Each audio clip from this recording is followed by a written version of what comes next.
दोस्तों, पानी एक ऐसा तरल पदार्थ है जिसके बिना हम इंसान अपनी जिंदगी की कल्पना भी नहीं कर सकते। इसमें कोई हैरानी की बात नहीं है कि हमारे भारत में 200 से अधिक नदियां बहती है, जिसमें समय समय पर बाढ़ आती ही रहती है।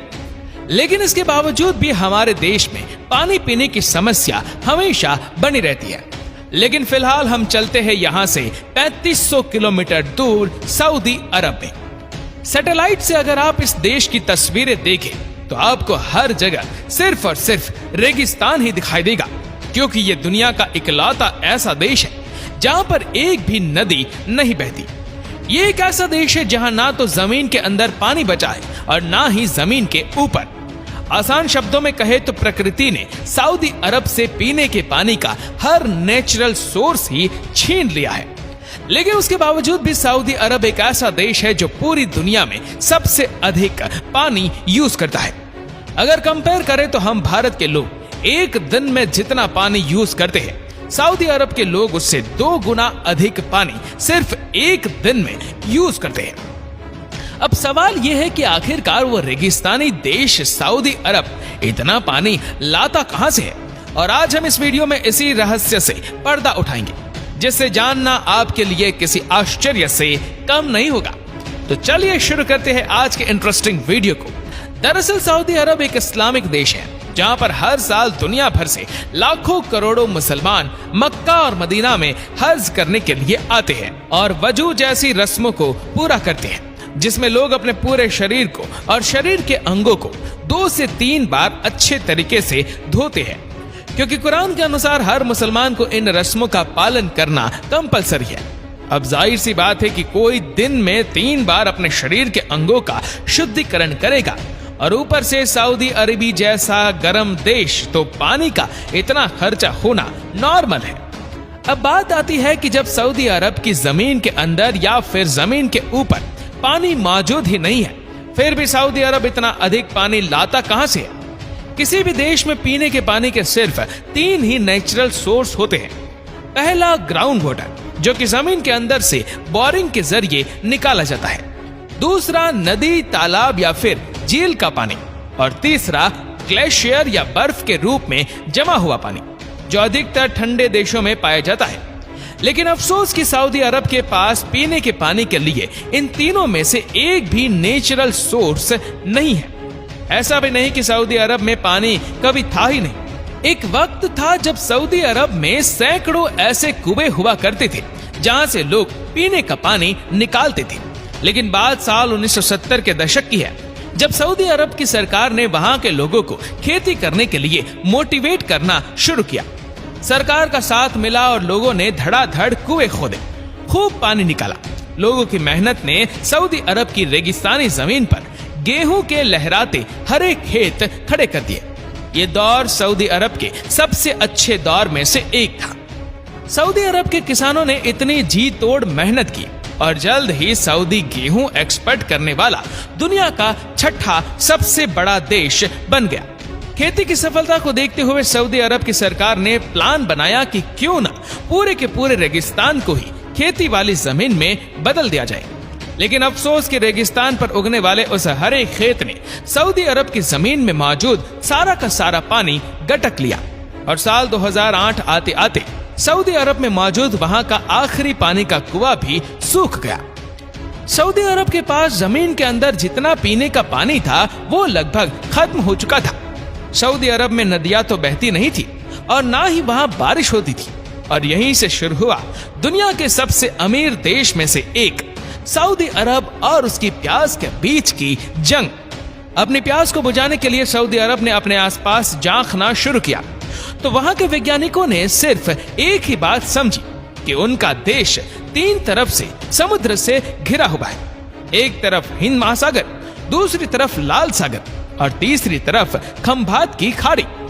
सऊदी अरब को किसी भी कीमत पर पीने के लिए पानी चाहिए था, लेकिन अफसोस कि सऊदी अरब उस समुद्र के पानी को डायरेक्ट नहीं पी सकता था, क्योंकि ऐसा करना खुद के लिए मौत को दावत देने के बराबर था। अगर एक प्यासा आदमी एक गिलास समुद्र का पानी पी ले तो उस खारे पानी की वजह से इंसान के शरीर में पहले से मौजूद 1 गिलास पानी भी बेकार हो जाएगा। अब सऊदी अरब के पास सिर्फ एक ही विकल्प था, कैसे भी करके समुद्र के पानी को पीने लायक बनाया जाए, कैसे भी करके समुद्र के पानी में से नमक निकालकर अपनी 4 करोड़ से भी अधिक की आबादी की प्यास बुझाई जाए। सऊदी अरब के पास समुद्र के पानी को पीने के लायक बनाने के लिए 2 ही तरीके थे। पहला तो ये कि बहुत ही बड़ी छलनी से समुद्र के पानी को छाना जाए, जिसमें नमक पीछे छूट जाए और साफ पानी आगे निकल जाए। लेकिन ऐसा करके पानी को साफ बनाना बहुत ही मुश्किल था।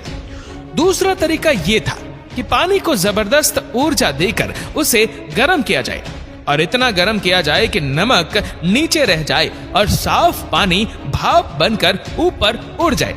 और यही भाप सऊदी अरब 4 करोड़ से भी अधिक लोगों की प्यास बुझाने के लिए तैयार करने लगा। आपको ये जानकर हैरानी होगी कि कुछ ही सालों में सऊदी अरब ने अपने देश में दुनिया का सबसे बड़ा वाटर डिसालिनेशन प्लांट बना दिया और सऊदी अरब आज के दिन हर रोज 30.3 लाख क्यूबिक मीटर समुद्र के पानी को नमक से अलग करके पीने लायक बनाता है। अगर इतने पानी को लीटर में नापा जाए तो ये 3 अरब लीटर से भी अधिक पानी हो जाएगा। और उसमें भी ज्यादा हैरानी की बात तो ये है कि ये आंकड़ा साल 2009 का है, जो अब 2 गुना हो चुका है। और इस 3 लीटर से भी अधिक समुद्र के पानी को पीने लायक बनाने में सऊदी अरब हर रोज करीब 30 करोड़ से भी अधिक रुपए खर्च कर देता है, यानी साल भर के करीब 10,950 करोड़ रुपए। अगर कंपेयर करें तो सऊदी अरब हर साल पीने के पानी पर जितना खर्च करता है, उतने पैसों में दिल्ली में स्थित सिग्नेचर ब्रिज 10 बार बनकर तैयार हो सकता है। इतना महंगा पानी होने के बावजूद भी वहां के लोगों की रहीसी खत्म नहीं हुई। एक रिपोर्ट के मुताबिक सऊदी अरब के प्रति व्यक्ति पानी की खपत पूरी दुनिया में सबसे अधिक है। यहाँ हर दिन 265 लीटर पानी का इस्तेमाल होता है, जो कि यूरोपियन यूनियन के देशों से 2 गुना है और एशियाई देशों से तो 2 गुना से भी अधिक है। सऊदी अरब जिस समुद्र के पानी को पीने लायक बनाता है, उसका अधिकतर भाग सऊदी अरब के खेतों और उससे भी अधिक वहां की मस्जिदों में मौजूद वजू जैसी परंपरा को पूरा करने में जाता है।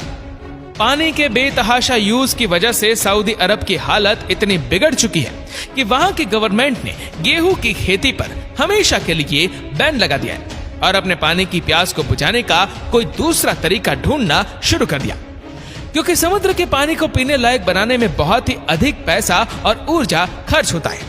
भले ही आज सऊदी अरब के पास बहुत अधिक पैसे हैं, वो दुनिया के सबसे अमीर देशों के लिस्ट में आता है, लेकिन ये सारा पैसा सऊदी अरब को सिर्फ और सिर्फ वहां के कच्चे तेल की बदौलत मिला है, जो कि एक ना एक दिन खत्म हो जाएगा। और जिस दिन सऊदी अरब में तेल की कमी हुई, उसी दिन सऊदी अरब की अमीरी भी खत्म होनी शुरू हो जाएगी।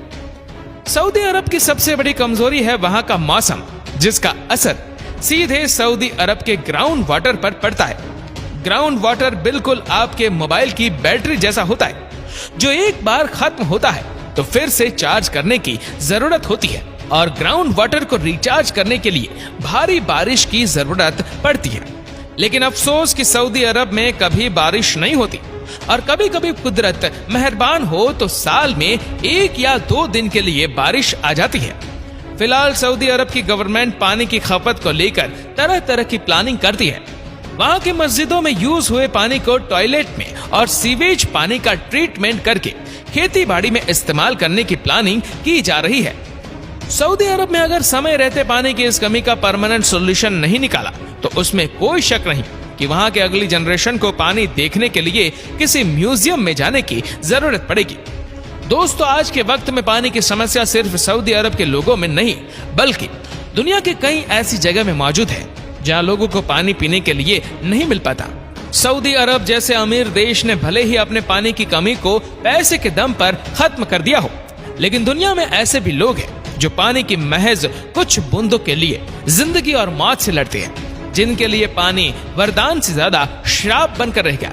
आपको ये जानकर हैरानी होगी कि पीने का साफ पानी भी नहीं मिलने की वजह से पूरी दुनिया में हर साल 20 लाख से भी अधिक बच्चों की मौत हो जाती है। यानी हर रोज 5000 से भी अधिक बच्चे, यानी कि हर मिनट में पूरी दुनिया में लगभग 4 बच्चों की मौत सिर्फ और सिर्फ पानी ना मिलने या फिर गंदे पानी की वजह से हो जाती है। इससे पता चलता है कि पानी इंसानों के वजूद के लिए कितना जरूरी है। आज के वक्त में भले ही हमारे पास कितना भी पानी क्यों ना हो, हमें पानी के हर एक बूंद को हिसाब से खर्च करना चाहिए। और जो हालात आज सऊदी अरब की है, भविष्य में ऐसी हालात दुनिया के और देशों में भी हो सकती है। दोस्तों, ये वीडियो आपको कैसा लगा? पानी की खपत और कमी को लेकर आप क्या सोचते हैं? आप अपनी राय कमेंट बॉक्स में जरूर बताएं।